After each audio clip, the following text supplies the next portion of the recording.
ظالم کے ساتھ میں کبھی تعاون کا اور اچھے لب و لہجے کا میں لوگوں کو مشورہ نہیں دیتا, اس سے اس کے ظلم میں اضافہ ہوتا. شوہر ظلم کر رہا ہے نا, اگر میں عورت کو کہتا ہوں کہ نچوڑ دو اس کو, اپنا طلاق دینے کے بعد جتنا حق تھا واپس لو, ایک چیز بھی نہیں چھوڑو. اب یہ کیس آیا طلاق کا, ایک خاتون کو طلاق دی ہے شوہر نے, بڑا ظلم کر رہا تھا, بہت نالائق, پھر طلاق بھی دے دی. تو وہ کہہ رہی ہیں جو مجھے سونا ملا تھا گفٹ, میں نے کہا پی جاؤ, جو مہر ہے وہ تو آپ کا حق ہے ہی, کیس کرو عدالت میں, لو, چھوڑو نہیں.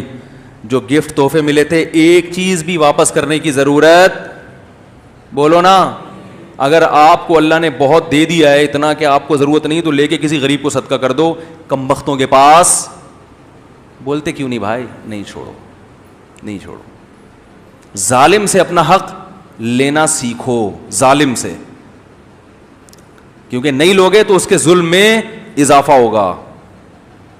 اسی طرح میں مرد کو بھی کہتا ہوں, بلا وجہ عورت طلاق مانگ رہی ہے, اچھی بھلی زندگی گزر رہی ہے, خام خواہ میں اس کو دماغ خراب ہو گیا ہے, تو بولو پہلے مہر واپس کرو, صحیح ہے, جو میں نے اضافی گریوی میں تم پہ خرچ کیا سارا ریٹرن واپس. یہ نہیں کہ آپ آلو پراٹھے کو پیسے بھی واپس لے رہے ہیں, اتنا راشن کی بھی, یعنی جو کوئی بڑی چیز گفٹ دی ہو,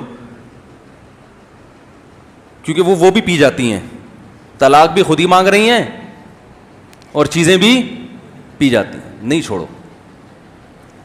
میں نے کہا لے کے کسی غریب کو صدقہ کر دو, تمہارے پاس نہیں چھوڑیں گے. اسی طرح میں وراثت کا بھی کہتا ہوں, جو بھائی بہن کو وراثت نہیں دے رہا تو میں ان بہنوں کو کہتا ہوں وراثت لے کے کتے کو کھلا دو, اس کے پاس, بولو بھائی نہیں چھوڑو, کتے کو کھلا دو, یہ ثواب ملے گا. کیونکہ جانور پہ بھی رحم کرنے کا کیا ملتا ہے, کیونکہ یہ انسان نما جو کتا ہے نا, مرد کو تو اللہ نے خرچ کرنے والا بنایا ہے, وہ تو اپنی جیب سے بھی عورتوں پہ خرچ کرتا ہے, وہ دبا رہا حصہ, چاہے اس کی اتنی بڑی داڑھی ہو, چاہے اس کے ماتھے پہ بہت بڑا محراب ہو تہجد کا. وہ خواتین کے فون آتے ہیں, میرے میاں حج کر کے آ رہے ہیں, سوری میرے بھائی جو ہے حج کر کے آ گئے, عمرہ, اتنے نیک ہیں, مجھے ان سے مانگتے ہوئے شرم آتی ہے. میں نے کہا اس بے شرم کو شرم نہیں آتی کہ بہن کو مانگنے پر کیوں مجبور کر رہا ہے؟ عمرہ پہلے ضروری ہے, یہ وراثت پہلے دینا ضروری ہے. پتہ نہیں کس طرح کے عمرے ہو رہے ہیں ان کے, میری سمجھ میں ہی نہیں آ رہا. اس دفعہ کئی لوگ حج پہ گئے لوگوں کے پیسے کھا کے, ان کے ذمے لوگوں کے پیسے تھے, وہ نہیں دے رہے تھے, اور بیٹھے ہوئے کہاں تھے, حج پہ. میرے پاس کالز آ رہی تھی, میں نے کہا عجیب اسٹائل ہے بھائی, سمجھ میں آنے والا اور معافیا مانگ کے جا رہے ہیں. بھائی کسی کا کوئی لین دین ہو تو معاف کر دیں, آپ بولو میں نہیں معاف کر رہا, میں نہیں. میرے پاس ایک دفعہ فون آیا کہ بھائی مفتی صاحب کوئی مسئلہ ہو تو معاف کر دیں, میں حج پہ جا رہا ہوں. میں نے کہا 500 میں معافی ہوگی, فری پکڑ میں نہیں ہوگی, 500 روپے کا بیلنس ڈال دو معاف. کہہ رہے مذاق کر رہے ہیں. تو میں نے کہا آپ کون سا سیریس ہیں, آپ بھی تو مذاق میں ہی معافی مانگ رہے ہیں نا. اگر سچی مچی کی معافی ہوتی تو سب سے پہلے بہن سے معافی مانگتے. بہن جو طارق روڈ کی 2 دکانیں اصل میں تمہاری ہیں ایکچولی, میں نے آپ کا کیا بگاڑا جو مجھ سے معافی مانگ رہے ہو بھائی؟ نہ میرا آپ کا کبھی پھڈا ہوا, نہ میرا آپ کا کوئی ایسا معاملات ہیں, خام خواہ کے تکلف, فلاں سے معافی, فلاں سے. اس سے مانگو جس کا حق کھا کے بیٹھے ہوئے ہو, پھر مزہ بھی آئے.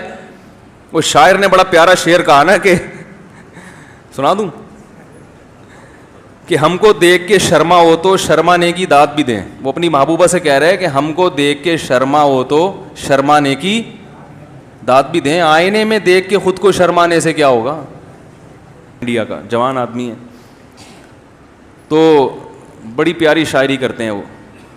تو انہوں نے کہا ہم کو دیکھ کے شرما ہو تو شرمانے کی, خاتون سے اپنی محبوبہ سے کہہ رہا ہے کہ ابے ہمیں دیکھ کے شرم آئے تو کچھ ہم داد بھی دیں, ماشاءاللہ بڑا اچھا شرما, شیشے میں دیکھ کے خود ہی شرما رہے, اسی پہ خوش ہو رہی ہے. تو شوہر بیوی کے حسن کی تعریف کرے تو ٹھیک ہے, شیشے میں دیکھ کے خود اپنے حسن کی تعریف کوئی کر رہا ہو, یہ تو سب کرتے ہیں. تو جس سے معافی مانگنی چاہیے اس سے حاجی لوگ معافی نہیں مانگتے. ابا سے نہیں مانگیں گے, ابا آئندہ سے میں جو آپ کو میں نے ستایا, تمیز سے بات نہیں کرتا تھا, آئندہ میں آپ کی خدمت کروں گا, مجھے معاف کر دو. اور دیکھو آپ حج کے بعد انشاءاللہ میرے لب و لہجے میں نرمی پیدا ہو چکی ہوگی. یہ معافی ہے شرعن معافی. ماں سے معافی مانگی جائے. اور ابا اگر اولاد کے ساتھ زیادتی کر رہے ہیں تو ابا کبھی معافی تو نہ مانگے, لیکن بتا دیں کہ بیٹا ٹھیک ہے جو کچھ ہوا اگنور کرو, آئندہ میں انشاءاللہ خیال کروں گا, یا اور کسی طریقے سے اس کو خوش کر لے. تو سب ٹوپی ڈرامے معافی کے نام پہ چل رہے ہیں, تکلفات. تو کوئی آپ سے فون کرے نا معافی بولو, 500 کا بیلنس ڈال دے, معاف, سب اگلا پچھلا معاف, ٹھیک ہے نا, نہیں ڈالے گا نہیں ڈالے گا وہ. تو ظالم کا میرا موقف ہے یہ کہ جو توبہ کرنے والا ہو اس کے لیے نرم ہو جاؤ, اس کو چھوٹ دو. توبہ کر لی نا کسی نے تو اللہ بھی چھوٹ دیتا ہے, اس کو چھوڑ دو. جتنا اس کے ساتھ نرمی کا معاملہ کر سکتے ہو کرو,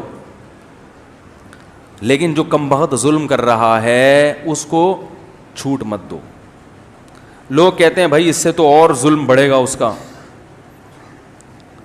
بھائی معافی کرنے سے بھی ظلم کا امکان بڑھ جائے گا. اگر آپ میں طاقت ہے, طاقت نہیں ہے تو ایک الگ بات ہے, اگر قوت ہے انتقام لینے کی تو پھر لو انتقام.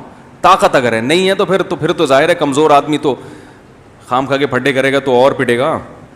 وہ ایک باریک سا آدمی جا رہا تھا, ایک موٹے نے اس کو دھکا دیا نا, مذاق کیا, وہ بیچارہ گر گیا نیچے.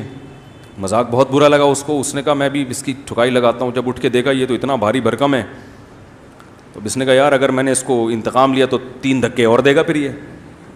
تو جو باریک لوگ ہوتے ہیں ان کا دماغ, ساری طاقت ان کی کہاں ہوتی ہے, دماغ میں ہوتی ہے. تو اس نے کہا کہ میں اس سے بولوں گا تم نے مذاق کیا ہے, تو وہ کہے گا ہاں میں نے مذاق کیا. تو میں کہوں گا چلو مذاق تو چلتا ہی ہے, ٹھیک ہے نا, ایسے کر کے اپنی شرمندگی چھپا کے نکل جاؤں گا. تو اس دبلے نے اس موٹے سے پوچھا, سب لوگ منظر دیکھ رہے ہیں, دبلے نے مجھ سے پوچھا آپ نے سنجیدگی میں دھکا دیا ہے یا مذاق کیا ہے؟ اس نے کہا میں نے جان کر سنجیدگی میں دھکا دیا ہے. تو یہ ہوشیار دیکھو کہہ رہا ہے اچھا ہوا ورنہ میں اس قسم کے مذاق برداشت نہیں کرتا. نکل گیا فوراً, اچھا ہو گیا جان بوجھ کر کیا ہے ورنہ میں اس قسم کے مذاق